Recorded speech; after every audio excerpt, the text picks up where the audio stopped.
ফুলশয্যার রাতে যখন আমি ঘুমটা টেনে লজ্জাবনত মুখে আমার স্বামীর জন্য অপেক্ষা করছিলাম, ঠিক সেই মুহূর্তে আমার স্বামী ঘরে প্রবেশ করলেন। তিনি আমার সাথে কোনো কথা না বলে প্রথমেই ঘরের আলো নিভিয়ে দিলেন এবং আমার কাছে এসে আমার অবগুণ্ঠন সরিয়ে দিলেন। এরপর এক এক করে আমার শরীর থেকে সমস্ত অলংকার খুলতে শুরু করলেন। আমি যখন তাকে জিজ্ঞেস করলাম, তুমি আমার সাথে কথা বলছ না কেন, আর ঘরে ঢুকেই আলোটা কেন নিভিয়ে দিলে, তখন তিনি আমাকে শক্ত করে জড়িয়ে ধরে বললেন, আজ রাতে তো সব কাজ আলো নিভিয়ে হবে। কিন্তু তার কণ্ঠস্বর শুনে আমার পায়ের নিচের মাটি যেন সরে গেল। কণ্ঠস্বর আমার পরিচিত মনে হল না। আমি বুঝতে পারলাম এই ব্যক্তি আমার স্বামী নন। আমি দ্রুত তাকে আমার কাছ থেকে সরিয়ে দিয়ে বিছানা থেকে নেমে ঘরের আলো জ্বালাতেই লোকটিকে দেখে আমার মাথা ঘুরে গেল। কারণ যে আমাকে কিছুক্ষণ আগে জড়িয়ে ধরেছিল সে আমার স্বামী ছিলই না, সে ছিল আমার স্বামীর বন্ধু।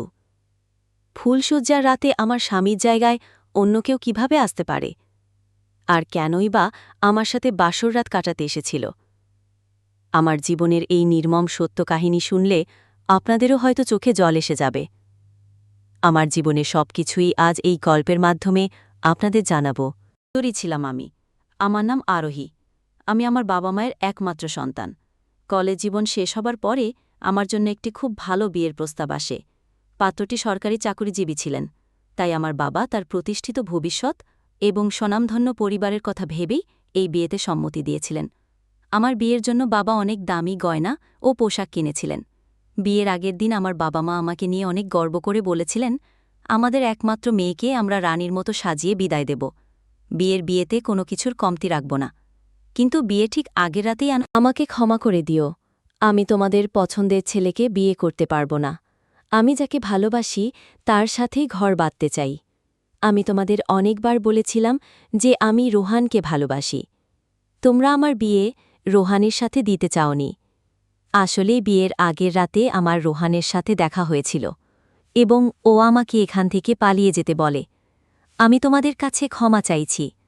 আমি জানি আমি তোমাদের বিশ্বাস ভেঙেছি, কিন্তু আমাদের ভালোবাসার জন্য এর বেশি কিছু আমি করতে পারতাম না। আশা করি তোমরা আমাকে ক্ষমা করে দেবে। এবং প্রেমিক রোহানের হাত ধরে আমি অজানার পথে পা বাড়িয়েছিলাম। এমন নয় যে আমার প্রেমের কথা বাবা মাকে জানাইনি। আমি বেশ কয়েকবার আমার প্রেমিক রোহানের ব্যাপারে তাদের বলেছিলাম, কিন্তু আমার বাবা স্পষ্টভাবে জানিয়ে দিয়েছিলেন যে রোহানের সাথে আমার বিয়ে কখনোই দেবেন না, কারণ আমার প্রেমিক বেকার ছিল এবং অনাথ ছিল।